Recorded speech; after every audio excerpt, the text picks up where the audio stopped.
Assalamualaikum warahmatullahi wabarakatuh, sahabat Business Solution. Melanjutkan episode yang lalu, kali ini kita akan bahas lagi lebih mendalam mengenai sebuah profesi yaitu PCT.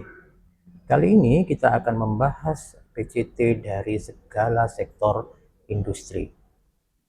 Banyak orang beranggapan bahwa PCT adalah sebuah profesi dengan pekerjaan yang sangat kompleks dan sangat rumit, harus berpengalaman bertahun-tahun, dan harus menduduki posisi senior.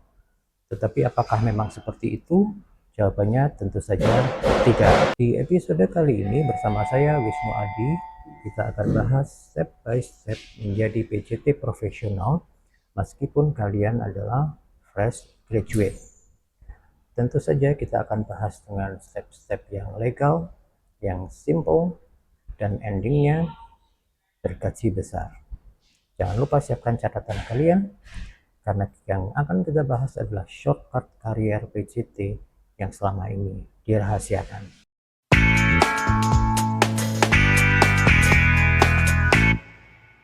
Pertama-tama kita akan bahas mengenai apa itu definisi PCT lintas sektor industri.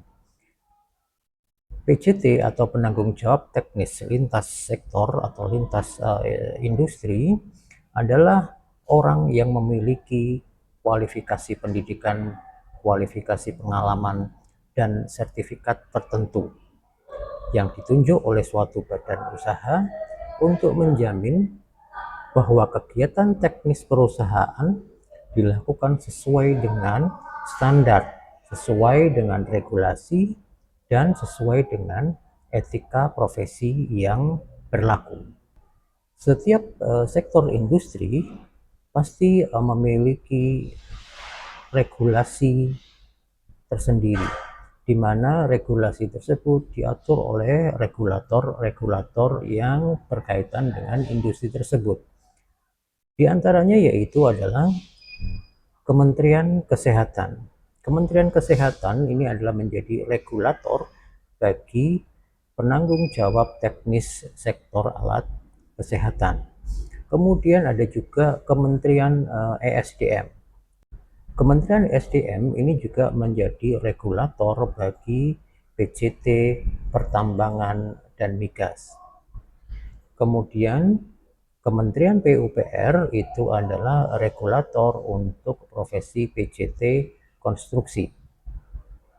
Ada lagi yaitu Kementerian Perindustrian, itu menjadi regulator PCT industri kimia atau pangan. Sedangkan Kementerian Lingkungan Hidup itu menjadi regulator bagi PCT pengelolaan limbah. Ada lagi yang terakhir yaitu BPOM.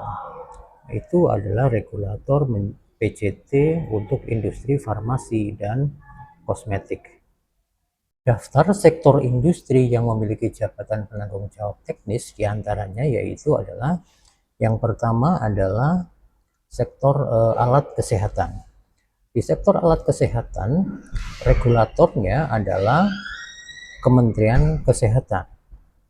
Kemudian bidang atau jenis usahanya yaitu adalah sektor manufaktur dan sektor distribusi. Jurusan yang diperbolehkan untuk menjabat sebagai profesi PCT yaitu adalah teknik biomedis, elektromedis, farmasi, dan teknik industri atau teknik kimia. Sertifikat keahlian yang wajib dimiliki yaitu adalah CPAKB untuk sektor manufaktur dan CDAKB untuk sektor distribusi. Sektor berikutnya yaitu adalah sektor farmasi dan obat. Kementerian atau regulator yang membawahi bidang sektor farmasi dan obat yaitu adalah BPOM. Bidang atau jenis usahanya yaitu adalah produksi obat, kosmetik, dan suplemen. Jurusan yang diperbolehkan menduduki jabatan PCT di sektor ini adalah farmasi, kimia, dan bioteknologi. Sertifikat keahlian yang wajib dimiliki yaitu adalah sertifikat CPOB atau cara pembuatan obat yang baik. Berikutnya yaitu sektor kosmetika dan pangan olahan. Regulatornya adalah BPOM, kemudian jenis atau bidang usaha yang dibawahi adalah industri kosmetik dan makanan serta kesehatan. Jurusan yang diperbolehkan menduduki jabatan PJT di sektor ini yaitu adalah farmasi, teknik kimia, dan teknologi pangan. Sertifikat wajib yang harus dimiliki yaitu CPKB atau cara pembuatan kosmetika yang baik. Jadi kalau yang farmasi tadi adalah CPOB, sedangkan kalau kosmetik yaitu sertifikat CPKB. Dan sertifikat yang harus wajib dimiliki untuk di sektor pangan olahan yaitu adalah CPPOB atau cara produksi pangan olahan yang baik. Nah, bagi teman-teman sahabat Wisnu Solution yang ingin terjun di sektor konstruksi dan infrastruktur, maka regulator yang membawahi di bidang ini yaitu adalah Kementerian PUPR atau LPJK, Lembaga Profesi Jasa Konstruksi. Kemudian bidang usahanya ya jasa konstruksi, kemudian mekanikal, elektrikal, dan sipil. Jurusan yang diperbolehkan untuk menduduki jabatan PJT di sektor ini yaitu adalah teknik sipil, arsitektur, teknik elektro, dan teknik mesin. Sertifikat yang wajib dimiliki di sektor ini yaitu adalah SKK atau sertifikat kompetensi kerja, atau ada juga yang menyebutnya SKA atau surat sertifikat keterangan ahli dari LPJK. Biasanya di LPJK itu mengeluarkan SKA sesuai dengan di bidang mana pada jasa konstruksi yang sahabat-sahabat semua ingin masuki. Jadi kalau misalkan di teknik elektro dan Anda berada di divisi electricity, maka dia akan keluar SKA di bidang electricity. Atau juga bisa juga SKA di bidang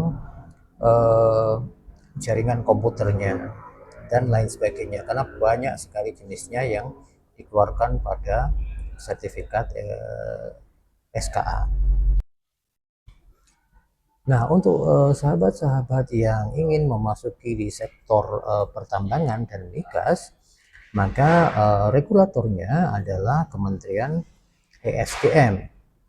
Kemudian bidang usahanya atau jasanya yaitu adalah bidang eksplorasi, produksi, distribusi energi, dan tambang. Jurusan yang diperkenankan untuk menduduki jabatan PJT tentu saja di sini adalah teknik pertambangan, teknik geologi, perminyakan, dan lain sebagainya. Sertifikat yang wajib dimiliki di sini adalah sertifikat K3 migas.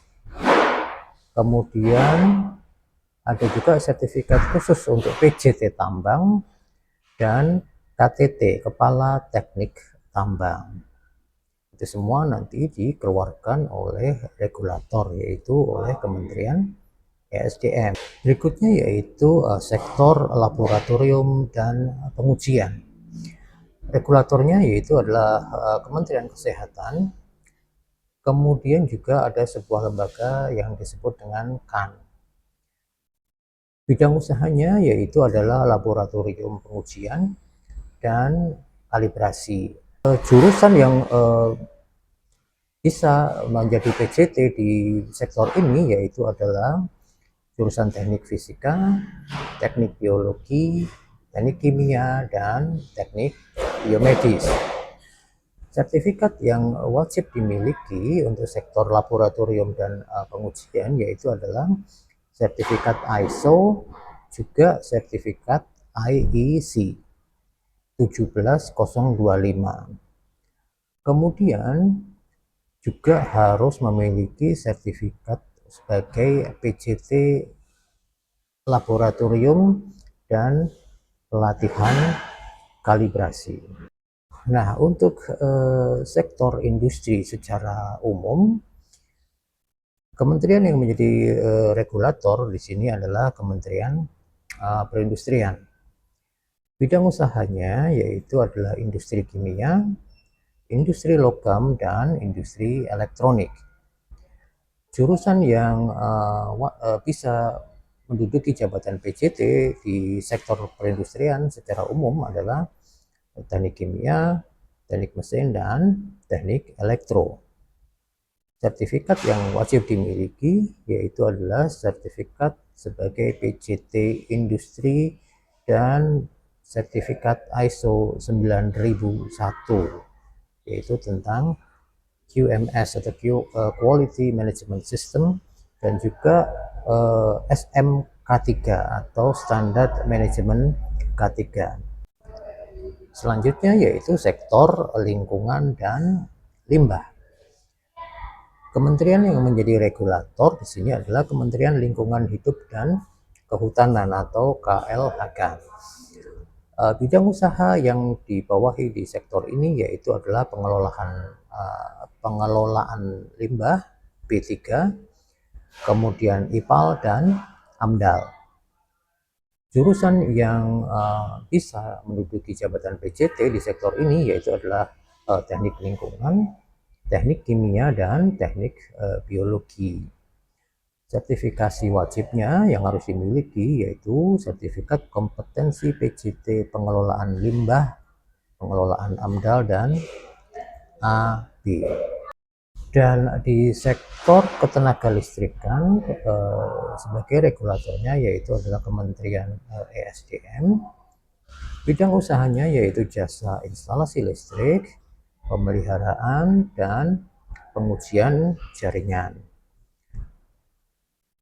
Jurusan yang bisa menduduki PJT di sektor ini jelas hanya teknik elektro. Teknik elektronya pun adalah teknik elektro yang power atau arus kuat.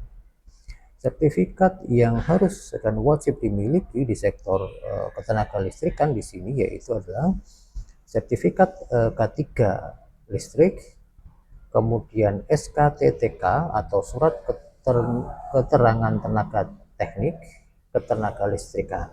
Dan yang terakhir yaitu adalah sektor industri bioteknologi dan medis in vitro. Kementerian yang menjadi regulator untuk sektor ini yaitu adalah Kementerian Kesehatan dan BPOM.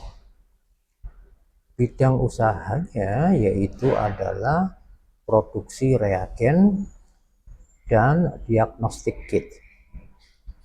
Jurusan yang diperkenankan menduduki jabatan PJT di sektor ini yaitu adalah bioteknologi, biologi, kimia, dan teknik biomedis. Sertifikat keahlian yang wajib dimiliki di sektor industri bioteknologi dan medis in vitro yaitu adalah Good Manufacturing Process atau CPAKP, kemudian adalah sertifikat ISO 13485, serta sertifikat PJT bioteknologi.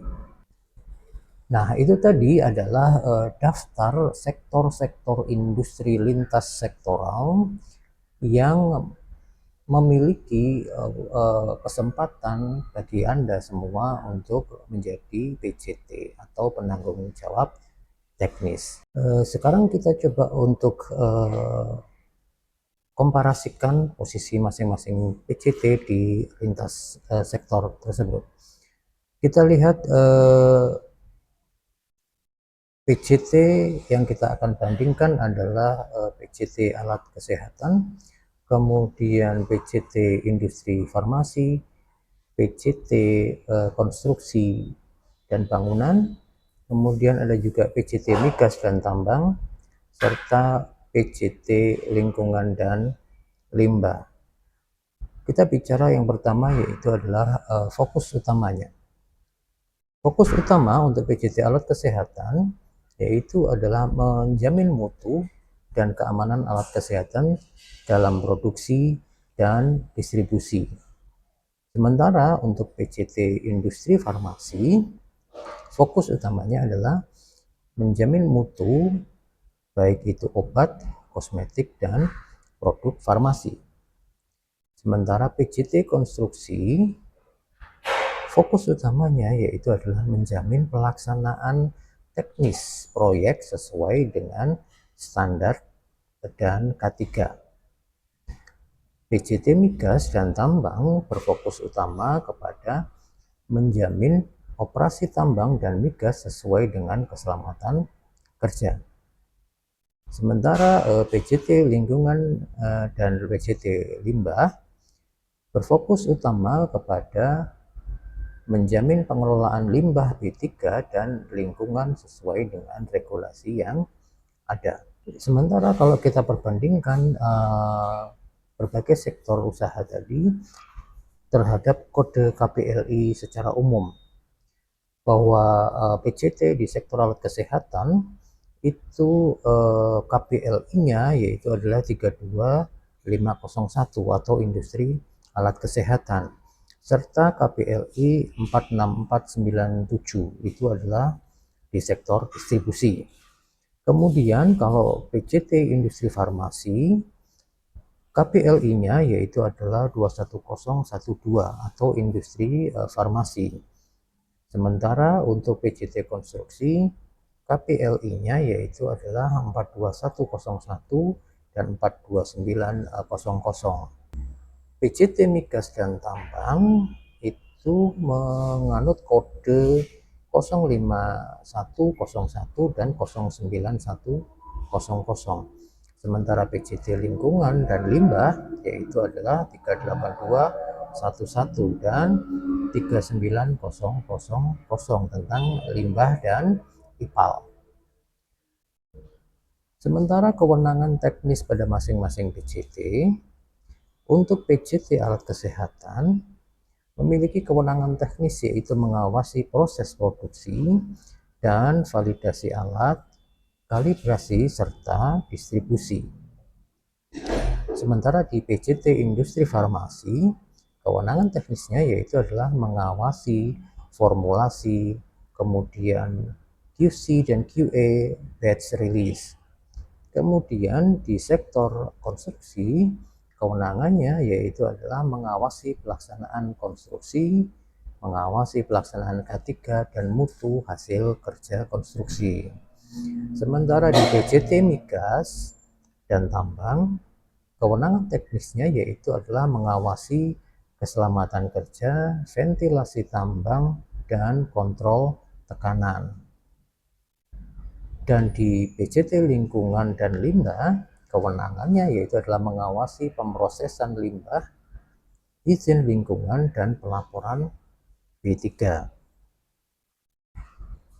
Selain dari kewenangan teknis dan fokus utama, jenjang karir di bidang PJT atau di profesi PJT lintas sektor tadi, yaitu adalah di sektor alat kesehatan memiliki jalur karir mulai dari QC Engineer, Regulatory Officer, Technical Manager, dan Auditor Good Manufacturing Process.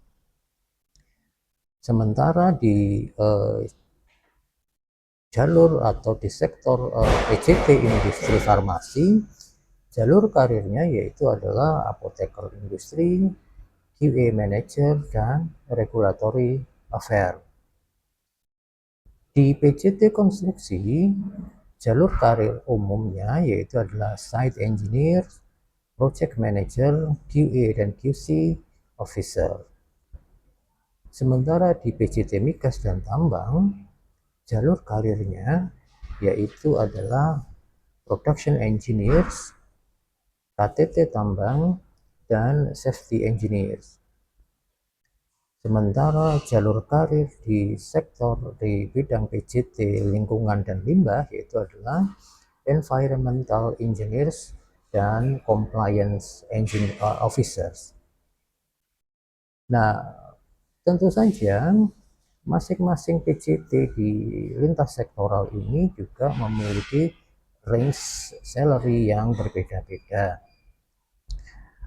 Kita lihat satu persatu bahwa di PJT alat kesehatan itu potensi gajinya atau potensi salary-nya rata-rata antara 8 sampai dengan 20 juta per bulan. Kemudian di sektor PJT industri farmasi, potensi gajinya rata-rata adalah 10 sampai 25 juta per bulan. Sementara di PJT konstruksi berkisar antara 9 sampai 30 juta per bulan. Sementara PJT di bidang migas dan tambang berkisar antara rata-ratanya yaitu 12 sampai dengan 35 juta per bulan. Dan di PJT lingkungan dan limbah itu potensi gaji rata-ratanya tiap bulan adalah 9 sampai dengan 20 juta per bulan. Tentu saja hal ini tergantung dari situasi dan kondisi di tempat perusahaan masing-masing, kemudian juga didasarkan kepada pengalaman yang sudah pernah ditempuh. Demikian pembahasan kita tentang penanggung jawab teknis. Semoga bermanfaat dan semoga menjadi insight yang membuka wawasan kalian tentang profesi penanggung jawab teknis.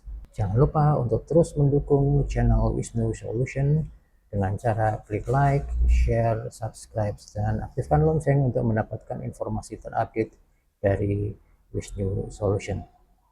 Saya Wisnu Adi. Wassalamualaikum warahmatullahi wabarakatuh.